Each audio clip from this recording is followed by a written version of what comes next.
సూర్య భగవానుడి రథానికి సరిగ్గా 7 గుర్రాలే ఎందుకు ఉంటాయి? ఆ 7 గుర్రాల వెనుక ఉన్న ఆశ్చర్యకరమైన ఆధ్యాత్మిక మరియు సైంటిఫిక్ కారణం తెలిస్తే మీరు షాక్ అవుతారు. అది ఏంటో ఈ వీడియోలో చూడండి. నమస్కారం, మన నేటి రాశి ఫలాలు ఛానల్కి స్వాగతం. ఈరోజు పురాణాల విశేషాలు విభాగంలో సూర్య భగవానుడి రథం గురించి, ఆ రథానికి ఉండే 7 గుర్రాల వెనుక ఉన్న ఆధ్యాత్మిక మరియు శాస్త్రీయ రహస్యాల గురించి తెలుసుకుందాం. రహస్యం 1. 7 గుర్రాలు దేనికి సంకేతం? పురాణాల ప్రకారం సూర్యుడి రథానికి ఉండే 7 గుర్రాలు వారంలోని 7 రోజులకు సంకేతం. అలాగే శాస్త్రీయంగా చూస్తే సూర్యకాంతిలో ఉండే 7 రంగులకు విబ్గ్యో ఇవి ప్రతీకలు. రహస్యం 2. రథం చక్రం. సూర్యరథానికి ఉండే చక్రం కాలచక్రానికి సంకేతం.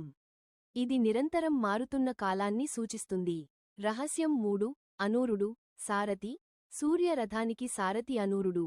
ఈయనకు కాళ్ళు ఉండవు, అంటే వెలుగు అనేది ఎక్కడి నుంచైనా రాగలదు, దానికి పరిమితులు లేవు అని దీని అర్థం. నేడు కుంభ సంక్రాంతి సందర్భంగా సూర్య భగవానుడిని స్మరించుకోవడం మనందరికీ శుభదాయకం. ఇలాంటి మరిన్ని ఆసక్తికరమైన పురాణ విశేషాల కోసం మన నేటి రాశి ఫలాలు ఛానల్ని ఇప్పుడే సబ్స్క్రైబ్ చేసుకోండి. ఈ వీడియో నచ్చితే లైక్ చేయండి. ధన్యవాదాలు.